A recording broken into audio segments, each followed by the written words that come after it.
used to like starting my morning with you. It just feels so weird whenever I don't. Oh my goodness. I already have somebody who hit the like button. What?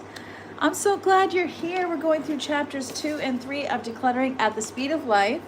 But since I didn't get to see you this morning, you should know this is so gross because I saw somewhere that it's like National Hot Dog Day, but apparently it is also World Snake Day. Ugh. You like snakes? I don't like snakes. Hi, Mags. Hi, Barbara. Barb, I'm so happy that you guys are here. Just as a way of update. Hi, Lori. I'm so glad you're here. The because my videos currently are 3 days behind real life. Thanks to my decluttering. My editing. So no video today. Hi, Karen from Colorado. So glad you're here. I'm editing here. You can see I actually did yard work. What? I didn't really do yard work. I was cleaning up the trash area. So the photographer came today. My realtor came with him and she delivered, hey, Monique's here, the crazy mommy. She delivered the thing you put your key in, that like a little lock box that goes on your door. And she delivered the realtor sign, and she told my husband he could put that up on Friday, and then the house is listed on Monday. What? Who are we right now? But I'm so glad you guys are here. Exciting times, and I'm just so happy. Oh, let me go shut off my air conditioner. It is so hot out. Let's see, where's the off button? Okay. It's so hot out, you would not even believe. I also put chapter 1 of Breaking Anxiety's Grip. I finally put it like live, or what should I say, public, so people that aren't members can take part in that. So that's exciting. So yeah, I'm so glad. What I was saying is I'm so glad I decided to do the whole process on YouTube because it's super fun. And, I've watched channels where they're like, hey, I have a surprise, we moved. And I'm like, what? And then they give you a montage, but this is cool. I love just doing life with you guys. I'm so glad you're here. Thank you so very much. It's good. Everything is going to plan for you. So far, so good. Yes. So we're starting with chapter 2, where Dana shares about her clutter history. Hi, Elizabeth. I'm so glad you're here. And then we're also doing accepting that your house is a container. There's definitely some things that clicked for me. I am liking this book already, even more than I thought. I honestly haven't watched, I've watched Dana K. White, not a ton. I tend to not watch the talking head type videos where someone's just chatting. I do sometimes, like I'll put it in my ears, walk around. But hi, Sharon. I'm so glad that you're here. Either way, I haven't listened or watched a ton of Dana, but I'm loving this book. She talks about her clutter history, reminded me of mine. I would love to know what clicked for you, if anything, in chapter 2 or something that you related to. I had actually read this a week early because I got I think I just turned a page by mistake. But she talks about how when they first got married, and I can relate to this, you're starting your life in a small place thinking you're going to have a bigger place. Hi, Shelly. I'm so glad you're here. And so you have certain things that you think you're going to use. Did you do that when in your younger years? Did you have things and you thought, well, when I get a bigger apartment, a bigger home, I'll definitely use these. By the way, this is the hot weather out here today. So when my husband and I got married, we lived in a very tiny apartment, and we got some beautiful things. Like I remember this crystal bowl that had carved birds in it. I would love that much more now than I did then. Catherine, hi. She says, hello, looking forward to these chapters. I'm a huge fan of the container concept. Yes, and I can't wait to get to chapter 3 because there's something that really clicked for me and I can't wait to share. So after our tiny apartment, and we had things kept in boxes that we couldn't fit, thinking we're going to have a bigger house. Well, then we moved from that house to a church parsonage, which, if you don't know, is a house that a church owns. And if you're on staff, it's possible that you'll live there. And we did. The living room was the same size as our apartment, our former apartment. That's how big it was. But I found I still wasn't using a lot of those beautiful things that we had gotten in our wedding, for our wedding present. But I had an even bigger problem. So this was like a 10-room house. It was huge. It was just an old house and had definite old house charm. Well, we didn't have furniture for something that big, and we certainly couldn't afford it. My husband was assistant pastor over youth at that time. And so they made an announcement to the church that we needed furniture. So, furniture starts flooding in. Some I like, some I don't. Some smells like cigarette smoke. It just was a tough thing. And so anything we didn't use, we end up putting up in the attic. Well, you can imagine when we moved out, because I didn't, I was young. I was like 25, 26 years old, and I didn't want to hurt anybody's feelings. So moving out of that place was just a bear, because when we moved out of there, we went back to, it was a townhouse apartment, so it was bigger, but compared to a 10-room house, much smaller. So I could so relate to what she was sharing about having 3 tables and how she just didn't want to get rid of anything. That was, like she's saying, full of useful in the future stuff from page 6. I would love to know if you would share, and even if I'm further in the book and you share, because sometimes there's a delay depending on also where you are, but I love to interrupt myself to prioritize sharing with everyone what you share. So what caused your clutter challenges over the years? So even if you're in the maintenance phase of decluttering, no one is past maintenance. I suppose no one's past maintenance, because clothing or different things, I mean, there's always going to be stuff to get rid of and new stuff coming in. What would you say was the biggest cause of your clutter issues? Michelle says, dang, I forgot about today. Glad I didn't miss it. And I'm glad you didn't miss it too. And anytime you don't have the chapter read, I hope, and you'll just promise, don't wait. Join in. If you're available, join in. And of course, it's always available to play back, because there's no way different time zones that I couldn't dodge everyone's schedule. If there's 44 of us, usually 44, 45 total members, and there's no way I could have a time slot that's going to be for everyone, even if we were in the same time zone. So always, always, always do what you can and don't worry about it.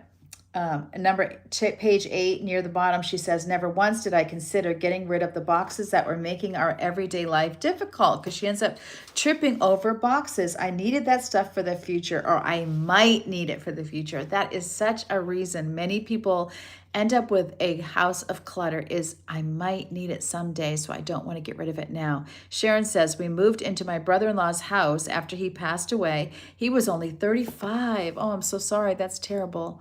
So we had all our things and all of his.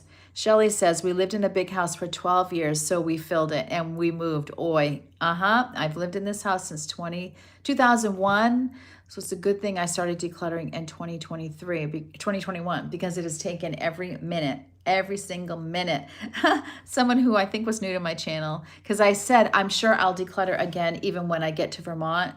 And she said, declutter before you leave. You don't want to spend money moving that stuff, which is true, but it's like she misunderstood. Yes, I've decluttered. Yes, I continue to declutter as it goes into the storage unit. Every video, you're going to see me probably get rid of at least one thing. But it's going to happen. Monique says, I'm in maintenance now, but in earlier years, it was storing clothes that my girls would eventually be growing into, and homeschool materials they would eventually grow into. Yes. And I can remember seeing videos where people would, and we have Rubbermaids of clothing for Jabari, and I have them labeled, 0 to 6 months, 6 to 9 months, 9 to 12 months, and 12 to 18 months. So I can relate to that too. And definitely the homeschool books definitely can relate to that too. She says, purging was my goal, but I almost immediately, oh yes. And then the other thing that Dana shared was they didn't have money. So she started going to like Goodwill and garage sales, fell in love with that, started reselling.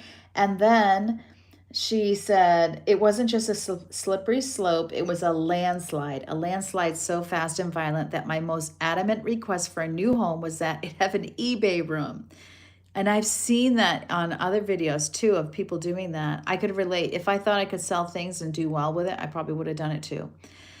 She says, top of 9, I did not understand that my overabundance of stuff was directly related to my inability to function well in my home. The more stuff I brought into my home, the more out of control it felt. The more out of control my whole home felt, the more I looked to the future as the time when I'd finally have things figured out. The more I focused on the future instead of the present, the more I justified collecting things I might need one day.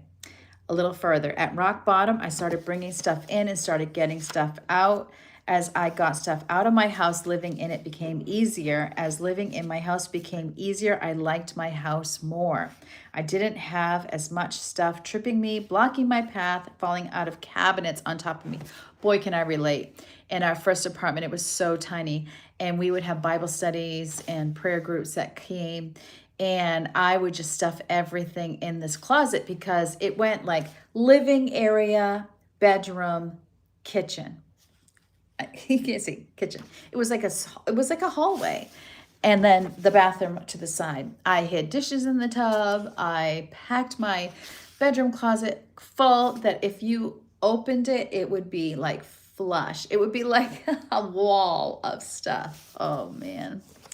And that was when I made a conscious choice to live in the phase of life I was in. Glory, hallelujah. Right then, I decided to stop assuming I knew what I'd love to already have in the future. Mags says, I am really only at the start of my decluttering journey. Oh, and I love that you're here so much.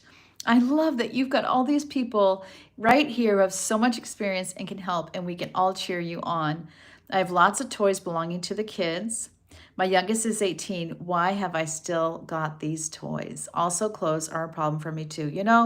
I can understand it's like a lot of sentimentality. I don't know if you're thinking about grandchildren, but what was I going to say? What I try to do is to picture a mom going into the resale shop or the Goodwill or the whatever it is you have there, and getting to purchase something affordable for their child that they couldn't have got them before, and how that child would have never had that if we hadn't donated. And that, I feel like when I can think forward to who might have it, sometimes I've been tempted to find someone to take it that I know, but I have found that to be a slippery slope because I can't always find somebody. Michelle says 9 months ago, we moved from a 2,400 square foot house to an 858 square foot finished upstairs with unfinished basement. Glad I decluttered prior to moving. Yeah. And it's just like, I wasn't seeing this move in the future. I was just decluttering, and boy, am I thankful now. On page 10, she says, living now means my kids can easily get dressed for school because the only things in their drawers and closets are clothes that fit, not clothes they outgrew 2 years ago or clothes they'll grow into someday. Living now means open floor space so my sons can wrestle. It means I can walk to my bathroom in the middle of the night without stubbing a toe. That's a good thing. It means my daughter has space to dance around in her room. And as we get older, tripping is a bigger deal. Being able to be more mobile to get this stuff out. And Swedish death cleaning, I think, is great. And it was a huge motivation for me. But now that I have mostly done, now that I've done a big declutter, I realize it's for me right now. Having the ease to clean my home, to wipe things down, especially now where we're selling the house, I need to be able to, quick, like a bunny, wipe things down and get everybody the heck out of there so someone can look at it. Elizabeth says, my parents were of an older generation and tended to hold on to things. Yes, that depression generation, the people that either went through the depression or remember the depression, specifically have a hard time letting go, especially inherited items. So I have a tendency to hold on to things a long time too. And Shelley says, yep, me too, Elizabeth.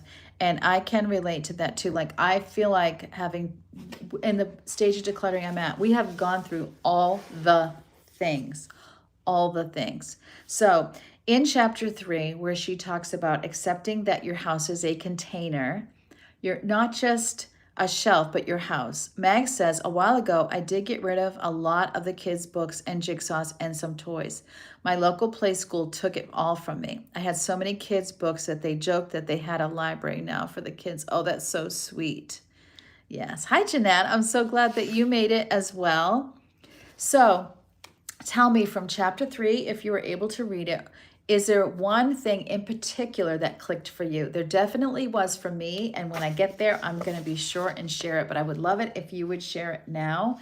So Dana K. White, I did know that she was the person who popularized the idea of the container concept.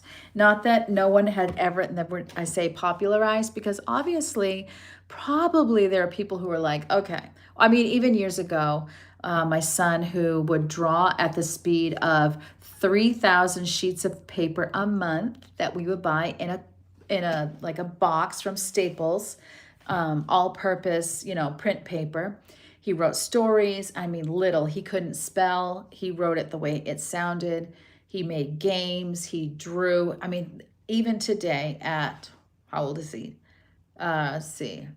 He was born in 1996, so he's 29 years old, or almost, he'll be 29 in December. Even today, the boy's brain never, ever stops. He's reading, he's writing, he's creating all of the time. Sharon says, decluttering means that I don't buy stuff, so we do vacations as a Christmas gift or get concert tickets or other experiences. Sharon, you need to remind me of that this Christmas. Honestly, that's what I need to do. The crazy mommy, Monique. Limits were limits, and accepting limits was strangely freeing. Page 15. Yes, limits were limits, and accepting. It's so true. It's true of us in our lives. God gave us commandments, and it seems like He's limiting us, but He's freeing us to live a life without guilt, without regret, without consequences. Don't we just worry? Hi, Nancy. It's okay if you're late. We're just glad you're here. We're just starting chapter 3. So I feel like you got here at the best part, and I had asked to share whatever clicked with you. So I forgot what I was saying, but whatever. Okay, container concept. So, it's not that no one ever thought about being limited by a container, but she definitely popularized the idea and made it click for all of us and communicated it in a way that we could grab onto. So, let's see. Contain multiple definitions to keep under proper control, to prevent or limit the expansion, influence, success, or advance of, to succeed in preventing the spread of. And then page 12. She said she kept buying containers. And I can remember in my early days, viewers saying, don't buy containers, stop buying containers. Because you're going to declutter, so you don't know how many you're going to need yet. You might not need all those containers. Nancy says, I agree with the limits, and she mentioned how the house is its own container. Karen, a VRBO with your whole family would be a great gift for everyone in your family. That is so true, and I know you can get gift cards from them too. That's really a great idea, because then they could go on a vacation. Honestly, even the girls that live here would probably love that, to get to go on a little overnight. Good idea. My daughters that live with me, they're really at a gathering age. At that age, you tend to gather. And I try to be sensitive to it. They got to walk their own journey. Wait till you hear. There's a comment. Yvonne, well, I'll tell you guys because you're a small group. Yvonne said, another word for declutter is MOM. Isn't that funny? Because I was in the 3-season porch and I was looking at something and I'm like, yeah, I think I'm just going to get rid of this. And that's when she said it. And that kind of cracked me up. And I'm like, I take that as a compliment. She said she didn't understand the purpose of a container. It's to contain. It's not to store multiple things that you may never use or you don't need. Or, yeah, she's going to get to where I click here soon. I assume there was a solution lurking just beyond my current organizing abilities. And don't we do that at first? We're like, maybe we just need to organize it. Someday when I reach the elusive state of organization, my stuff would all work perfectly together and I'd be glad to have whatever I already have. But as long as I was using containers incorrectly, I was never going to reach the state of organization. Yes, Monique, so far I have come. And, once you get there, it's very hard, isn't it, to be patient with the husband, the kids, other people in your family that aren't ready for that, especially when it's husband. That's really the most asked question is, especially if I show my husband decluttering, is like, how? Well, haven't you guys just seen his decluttering muscles grow over time? We've decluttered his books like 5 times, and he wants to declutter them again before we move. And he found out but he's been working so hard on the house, he hasn't had time, but thrift books, he's thinking of selling some on thrift books. I'm going to let him go through that process if that makes him feel better, if it gets the ones out that he's not going to use. But yes, my husband's garage, Sharon said, and there is a time when just you throw your hands up, and if they'll let you organize it, that has to be enough, because you can't. And she said this in the introduction or in chapter 1, like, I'm not here to convince your loved ones to declutter. Page 14, she says, once I understood that the purpose of a container is to contain, I saw that though the container held the scarves, remember she talked about scarves, the most important purpose was to limit the amount of scarves I kept. And then further down, accept the limitations of the space you have and declutter enough that your stuff fits comfortably in that space. And then page 15 was also where my click happened. She says, I did not see my closets or drawers or cabinets as limits, and my house was out of control. I complained that I had no room for all my stuff, but I was trying to keep more stuff than could physically fit in my home. And I was thinking, isn't it just like a budget? You can only afford certain things. You don't get more things that are outside of what, you got to have the money in your hand or even the credit card space to buy that thing. At some point, you reach the end. It's the same with space. If you think of budgeting your space, I got to write that down. Budgeting space. You can't use more space than you have. She says at the bottom, every time I felt the relief of not needing to determine the value, monetary, emotional, whatever, of something, and instead asked myself whether it fit into the container I had for it, I started looking for more ways to put this drama-free strategy to work. No angst, no emotion, no analysis, because analysis paralysis. I just picked out my favorites. That was the click. I picked out my favorites, put them in the container, knew that when the container was full, anything left wasn't as loved as ones in the container. And I've thought of this before, that it's easier, and it's kind of, to me, what I think of when I think of Peter Walsh, because he'd take everything outside. He removed it from the house. Then you're picking what comes back in, and it takes work to bring it back in. I've always wanted somebody to do that for me, to me. But thinking of what you want to keep instead of what you want to get rid of is strong. Now, I had as my limit, don't laugh. No, you can laugh. To line my basement, I said it in videos. I even said, okay, I've reached it. The shelves to go the perimeter of the basement and to have everything up on shelves. But I'm going to tell you what, I'm looking for a house where the basement has flooring, walls, ceiling, and just a little room for storage. So what is going to happen to all of the stuff that I have in there? Well, if it is a condo, or if I have a shed, the rakes, the shovels, all the things I do store in the basement will have a spot.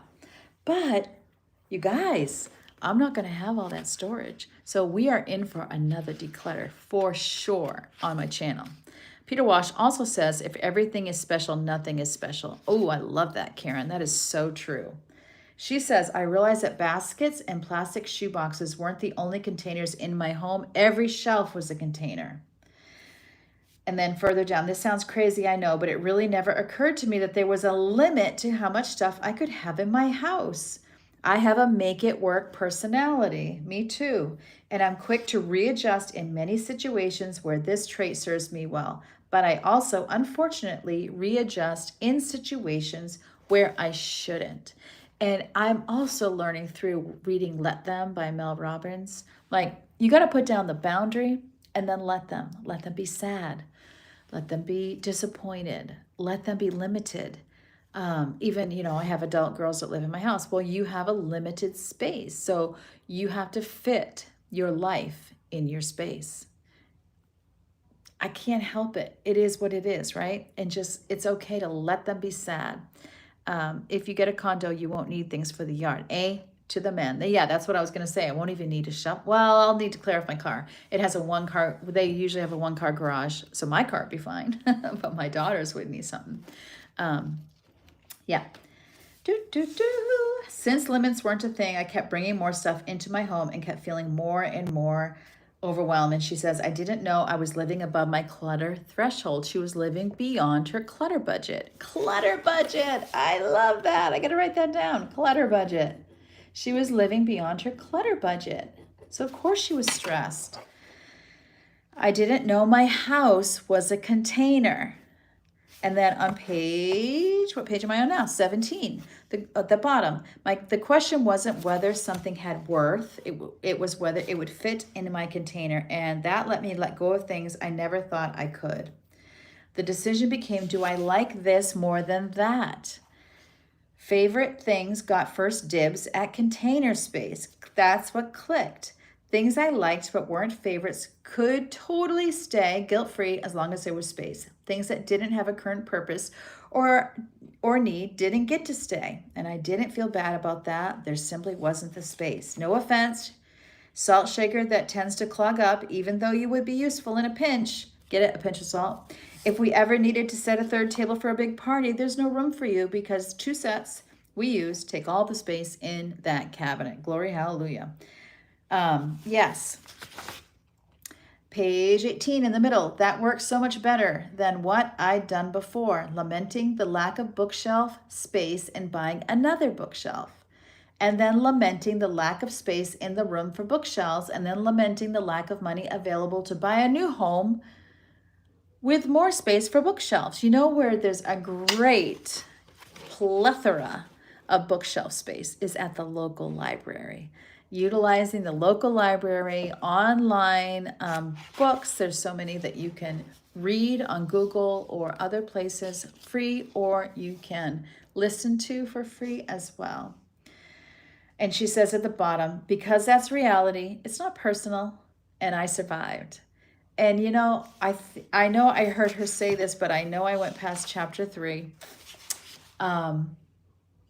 There are going to be things we declutter and we needed, and we might rebuy them, and we'll survive. It's okay.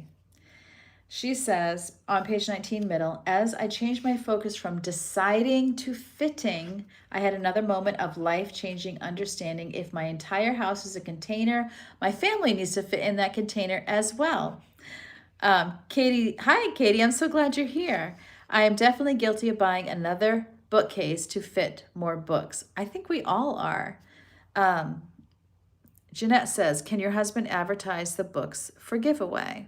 Oh, sure. I mean, you know, I had my plant pots on the bench. Oh, you'll see that in the next video. And I advertised on our local, our community Facebook page. Come by, all these pots. If you want a container garden, I'm your girl. Come get them for free.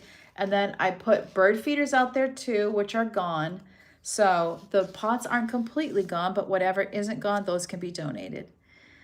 Oh, Katie, she's usually here and I just don't say much. It's okay. I'm just glad you're here, Katie. I'm glad you, because I want you to get value from being a member for sure. It's okay to be quiet if that's who you are. I'm just glad that you're here. I'm actually pretty quiet on other people's channels, so I understand. So the kitchen isn't only holding space for pots and pans and forks, it's a space for us to live. And you have to, like, you got to value. I'll notice, I just had someone comment on my channel, keep 6 pots and pans and you can make do, get rid of the rest. Well, for our family, we're such a foodie. Everybody loves to cook. And they cooked themselves. They didn't today because we had the photographer come and it was like, nobody's cooking before the photographer comes. They cook themselves a breakfast. They cook themselves a lunch. Even Yvonne, she'll have a salad, but she'll boil eggs. We cook a supper. Everybody cooks. Everybody loves to cook. So we go through pans in a day. We run the dishwasher twice a day. And then there's still some things that have to be hand washed. It is what we love. It defines us as a family. Jeanette has a great idea. Just throw down an emoji and then we know you're there. That's a great idea. There was somebody I watched. She's young enough to be my daughter for sure, and she always says, "Leave a butterfly." She's a cleaning channel. Can't remember Kelly's. No, I don't know. I can't remember. Last page, page 20. I used to have a dream. Okay, this is so good. I've had this dream. I need to know if you've had this dream too.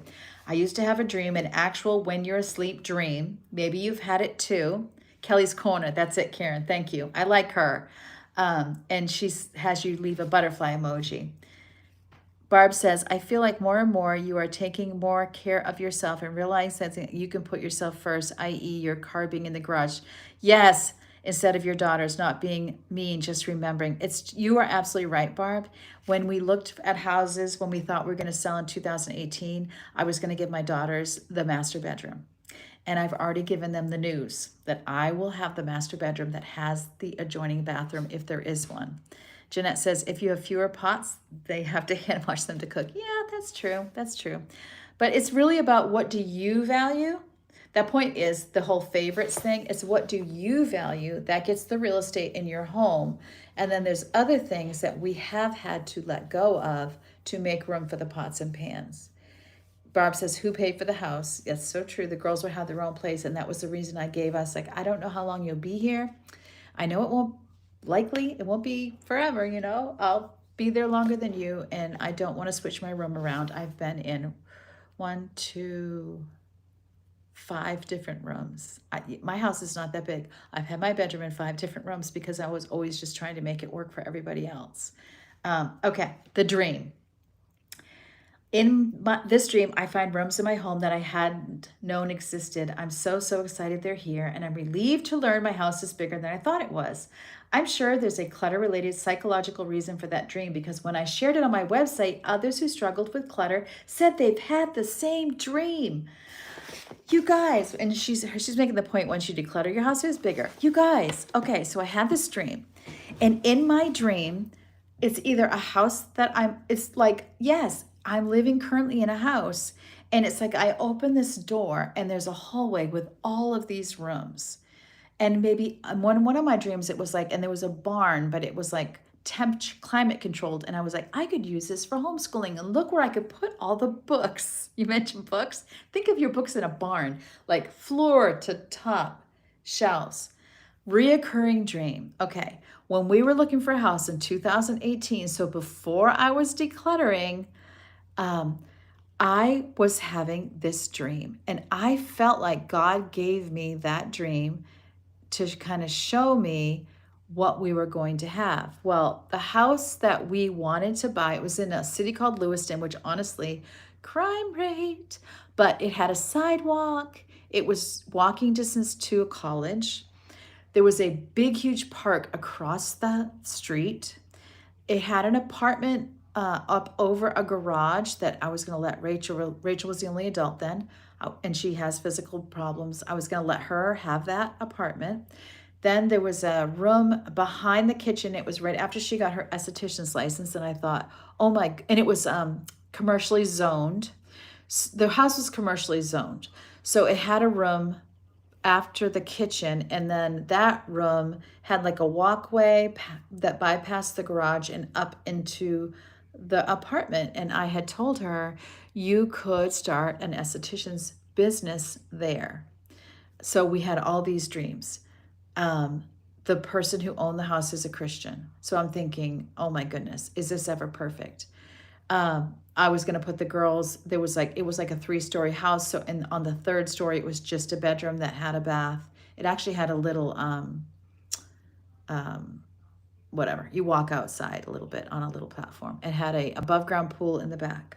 It was in our price range. It did have some issues that I was kind of like, I don't want to see this because I'm romanticizing this house so bad. In fact, my dining room light over the table is because of this house. It was a light very similar, and I fell in love with it.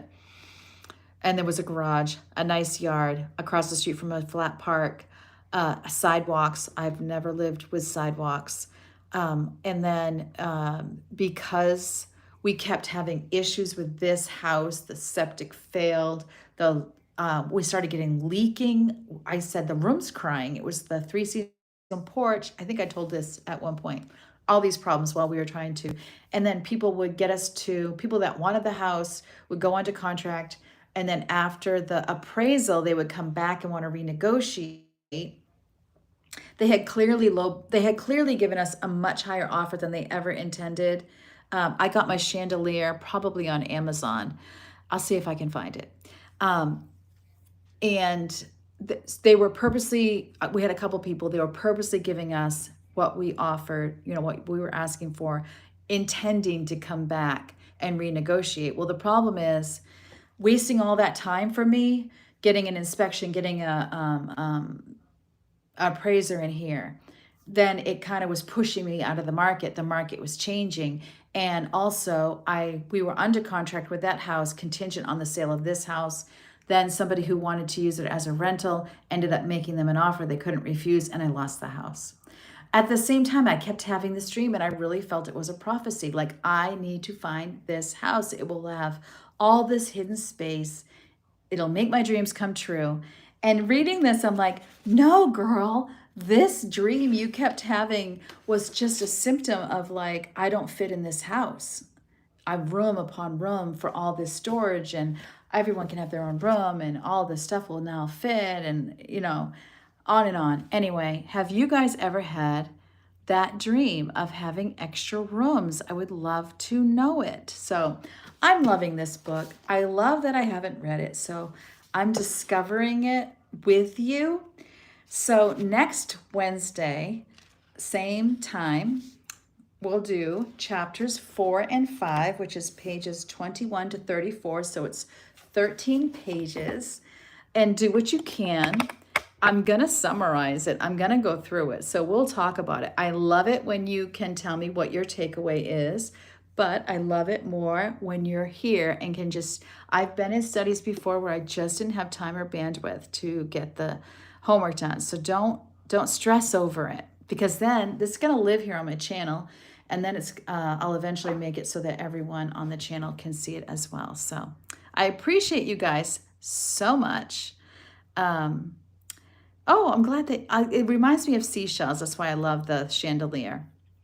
Elizabeth says, I'm enjoying the book too. She has such a cute sense of humor. Yes, I was listening to it today as I was getting ready for the photographer to come, which, by the way, I filmed. So I'm really excited about that. I didn't film every piece of it, but most of it. So I'm excited to show you all the things I've been doing around the house. It's coming up. I'm so excited to go through this book with you. I will be with, let's see.